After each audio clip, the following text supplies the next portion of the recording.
என்ன என் ஆலயத்தை சுற்றி வந்துட்டு இருக்கிறீங்களா? என்ன விஷயம்? எனக்கு வர வேணும் சாமி. என்ன வர வேண்டும்? நான் கேட்டதெல்லாம் பழிக்குமா சாமி? நம்பி வந்துட்டீங்க, நீங்கள் எந்த வரம் கேட்டாலும் பழிக்கும். என்ன வரம் வேணும் உங்களுக்கு?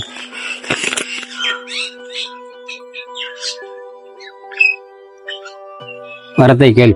சாமி, என் ஃப்ரெண்டு ஒருத்தர் இருக்கான் சாமி. எதை பேசினாலும் ஆப்போசிட்டாக பேசுகிறான், ரொம்ப டார்ச்சர் பண்ணுறான். அவன் வாயடிக்குமே எனக்கு வரம் தான் கொடுங்க சாமி. அவனுக்கு ஒரு வரம் தர்றேன். அவன் எதை நினைச்சாலும் நினைச்ச இடத்துலயே பேசிடுவான். அதனால தான் அவனுக்கு பிரச்சனை நிறையா வரப்போகுது. அவன் வாய் தான் அவனுக்கு இடைஞ்சலாக இருக்கும். அவன் நினைச்சதை அவன் எது நினைக்கிறானோ உள்ளே வந்து ஒரு இது இல்லாமல் உடனே பேசிடுவான். அவனுக்கு அதனால ரொம்ப சங்கடப்பட போகிறான். அந்த துண்ணூரை மட்டும் அவன்கிட்ட கொண்டு சேர்த்து அவனுக்கு அதான் தண்டனை. மறுபடியும் இதை திருப்பணும்னா என்னகிட்ட தான் வரணும்.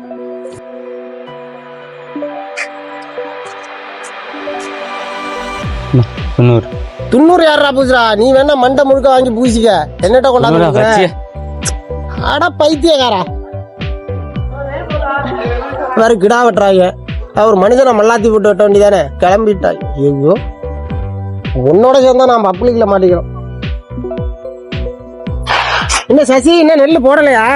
என்ன செய்யறது, எங்க பாடுதான் பெரிய பாடா இருக்கு.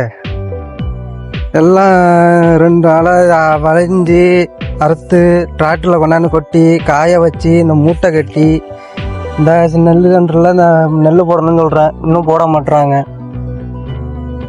2 நாளாக காவலுக்காக கிடக்க வேண்டியா இருக்கு.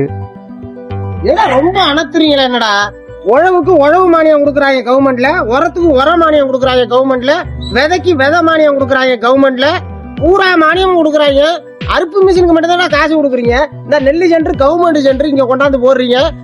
ரேட் வச்சுதான் நான் போடுறீங்க. என்ன ஓசிலியாடா கொண்டாந்து விற்கிறீங்க? ஏன்னா வெறும் பச்சை நெல்லு காய வைக்கவே இல்லை, கொண்டு வந்து போடுறீங்க. அப்படியே ரொம்ப அணத்துறீங்கடா, திருட்டு போயிடும். இங்கே வாங்கண்ணே, ஒரு நிமிஷம் இங்கே வாங்க, இங்கே வந்து பார்த்துட்டு போங்க. மொத்த பாக்குறவா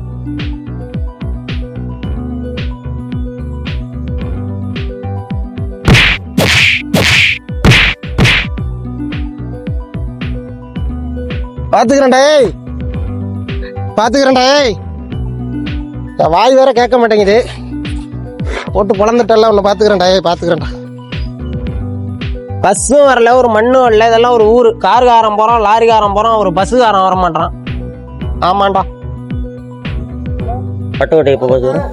பட்டுக்கோட்டையா? பட்டுக்கோட்டை பஸ்ஸுக்கு நின்றுதான் எனக்கு தாடியே முளைச்சி போச்சு. சும்மா நானும் இந்த மூஞ்சி மாரி தான் முழுன்னு தான் இருந்தேன். இந்த பஸ்ஸுக்கு நின்றுட்டு இருந்தா தாடி மீசையெல்லாம் வளர்ந்துட்டு. மீசை தாடியை பத்தி உங்கள்கிட்ட போய் பேசுற மாதிரி இருக்கு. மீசையும் காணும் தாடியும் காணும். ஆம்பளை தானே நீ எல்லாம்? பட்டுக்கோட்டைக்கு போய் அப்படியே கிழிக்க போற. பட்டுக்கோட்டையில பெரிய பண்ணையாரா நீ? என்ன ஆடுறதுன்னா, பட்டுக்கோட்டை பஸ் கேட்டா டயம் கேட்டா எப்போ வருங்க? எங்க வேலைக்கு போலையா? எப்ப வண்டி விட்டு தான் வந்து விவசாய வேலைக்கு விட்டு தான் வந்து எம்எல்ஏ வாங்க வணக்கம். இந்த ட்ரிப் நிக்கிற ஓட்டுங்க. கண்டிப்பா உங்களுக்கு பண்ணா ஓட்டுவாங்க. உங்களுக்கு தான் ஓட்ட வந்து எங்க ஓட்டு வந்து வணக்கம் வந்து எத்தனை வாட்டி ஓட்டு போறது? இது வரைக்கும் ஓட்டு போட்டு அப்படியே செஞ்சு கிழிச்சு சாச்சிட்டா. இந்த முதல் ஓட்டு உங்களுக்கு தான் வந்து நாங்க ஜெயிக்கிறதுக்கு போறது வந்து உங்களுக்கு தான் இருக்கும் வந்து எங்க எம்எல்ஏ. எதுக்கு ஓட்டு போட்டு போன இளைஞரோட வந்தவங்க இப்ப வர்றாங்க கிழிச்சாங்க அப்படியே செஞ்சு ஒரு வீடு விட்டு இருக்கோம் வந்து. அது எத்தனை வீடு விட்டு கொடுக்குறது? எல்லாம் வந்து என்ன பண்ண போறா? இப்பதான் உனக்கு ஜாப் வீடு தெரியும், விஷய வீடு தெரியும், எல்லா வீடும் தெரியும். இவ்வளவு நாள் ஒரு வீடும் தெரியல, இப்பதான் தெரியுது.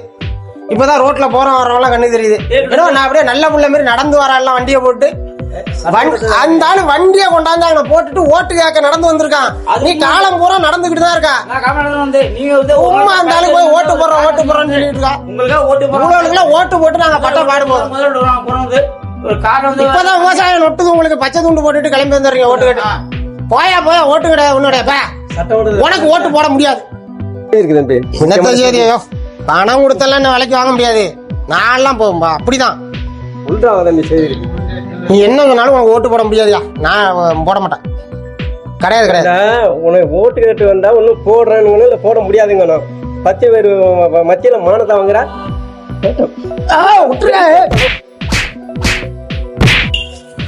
இங்க வந்து உட்காந்துருக்க.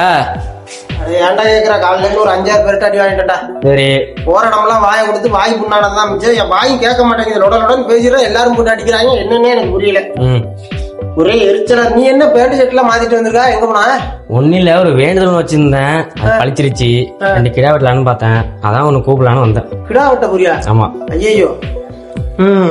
இப்ப உன் வீட்டுல மைக் செட் பாடுதா? மைக் செட் பாடுது. ஏண்டா உன் வீட்டுல கிடா வெட்டுறீங்க, பூஜை போடுறீங்கன்னா உன் வீட்டுல மட்டும் மைக் செட் கட்டுங்கடா. அதெல்லாம் ஊருக்கே கேட்கற மாதிரி எங்க பார்த்தாலும் மைக் செட் கட்டி வச்சிருக்கீங்க. நாங்கெல்லாம் மனுஷெல்லாம் வாழ வேண்டியலையா?